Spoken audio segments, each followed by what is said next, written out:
Where my emotional eaters at? Oh, there's so many of us. Some of you are like, what?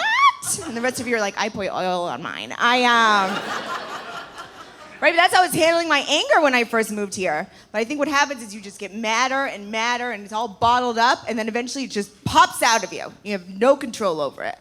For me, it happened on the R train, which some of you are familiar. The rest of you, it's the yellow line. It goes from Queens through Manhattan down into Brooklyn. And every time you get on it, you just feel like you made some bad life choices. Right, and this was a regular afternoon. I was going on, this guy was coming off. He looked like Eminem. Right, the rapper. Not the candy. I just say that because there are people that dress up like M&M candies.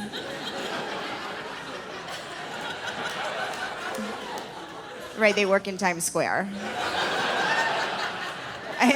I assume they also have a liberal arts degree. It's like 5 of us. Also, if you're visualizing, you look like the old Eminem. Right, like he was back on 8 Mile with his mom's spaghetti on his hoodie. So I'm coming in, Eminem's coming off, he looks at me and he goes, hey, you got some big feet. Right? You're like, what? I'm not insulted, you know? If anything, I'm curious. I'm like, why are you mad at feet? Did you get beat up by clowns? You know what I mean? It's interesting. But I didn't engage. Because my therapist told me I have to stop engaging with crazy. Right? Because once you engage, you've lost. Crazy's never like, oh my God, I just never thought about it from your point of view before. Right? It never happens. Well, my therapist actually says it's not my circus, not my monkeys. Have you guys seen that meme going around? I love it. She said it to me because every time I go to my family reunion, my family's always like, what are you doing with your life? And my uncle's like, I hate you. And then I'm like, I saw you jerking off into a pumpkin when I was 15-year-old. Are you fucking judging me, you pumpkin fucker? Are you fucking kidding me? But then I'm like, not my circus, not my monkey, it's not my circus. So that's a very specific example, but whatever you want to use it for. Point being, I ignored Eminem and I kept walking. But then he actually stepped into my face and he goes, I said you got some big feet! Right, which then it's an emergency. You're like, oh, this must be serious. He's yelling. Right, you start questioning everything you've ever believed in life. Like maybe I have huge feet, all my friends knew, they started a Facebook group. Like, how are we gonna tell Leah? But then the other side of my brain kicked in and was like, hey, even if you have big feet, it's not his business. Right, women didn't rally at Seneca Falls so you could vote and own property, so this piece of shit could come and judge your feet. There it is. Right, I start writing a dissertation in my head. I'm gonna go get extra large boots and put big socks in there and big feet walk all over the city just to prove a point. Right, but I do none of that because I'm terrorized with public confrontation. So I just look at him and I go, oh, thank you. And then I step around him, I get on the train. I assume this is where it's over. Right, usually if people yell at you, you move on, they yell at the next person. It's like a one and done. It's not like a relationship, you know? So I get on the train and then I feel somebody coming behind me. The doors close and I hear, hey, big feet. At which point you're like, this can't be happening. But then he starts getting bigger. He's like, big feet, she's got big feet. Big feet, big feet. And in my mind I was like, this is not about you. Right, your therapist would say this is not about you. I read the 4 agreements. I'm not supposed to take shit personally. I'll go home, I'll watch all 3 Lord of the Rings, I'll eat a whole ice cream cake. I'm not gonna freak out in public! Right? But then he starts going, big feet! What is that? Is he the count? He's like, 1 big foot, 2 big feet, I'm just so confused. I think it was the noise that put me over the edge.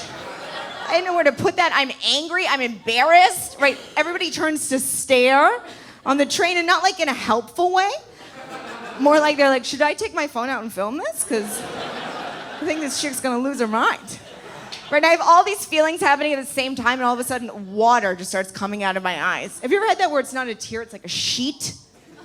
You know, it's like a waterfall. I assume it's like backed up liquid violence.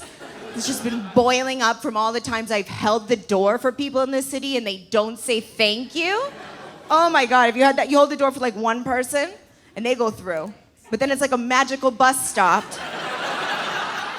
and there's 1,000 people there, and they all just want to walk through your door. I don't even know if they were walking through the door originally, but then they saw you holding it, and they're like, this bitch. You know what I mean? So then you're stuck holding the door. Nobody says thank you, and you're like, have a good day, have a good day. I wish you well, I wish you well. You're trying to be a good person, but you're like, okay, hi. But you want to be like, what the fuck is wrong with you?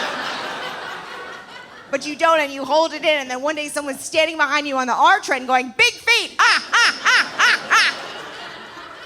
And I just felt this heat come out of my stomach. It's like a rage. I assume it's an ulcer. It's like burning. And I just turned around and I looked at him and I was like, yeah, I got big feet. Do you know I have big feet?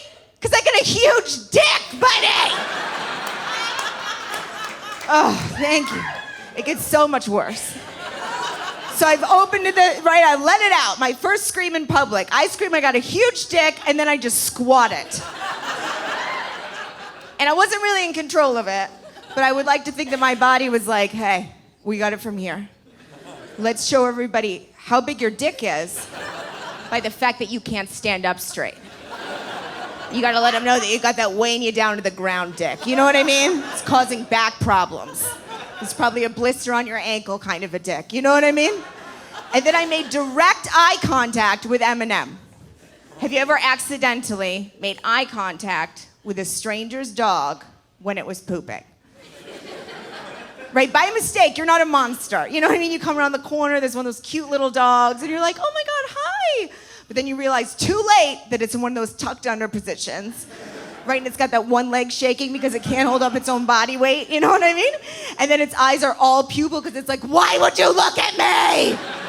I became that dog. I just stared at Eminem, and then I stuck my hand into my own pants as if this was my moment, you know what I mean? And I don't have a dick in there. I know some of you are like, I don't know if she carries one. I have no idea at this point.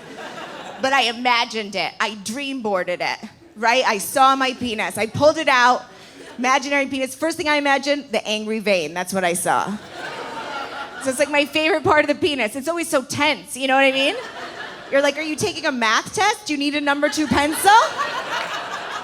So I'm squatting in the middle of the R train. I'm crying. I got a sweaty lip, and I just start jerking off an imaginary penis. And I was like, did you want some of this? Did you want some of this? Why is everybody so rude in this city? I just want to wash your dryer. Ah! And then I stepped forward and I just released my demon seed on him. And that is the moment I became a New Yorker. That's when it happened.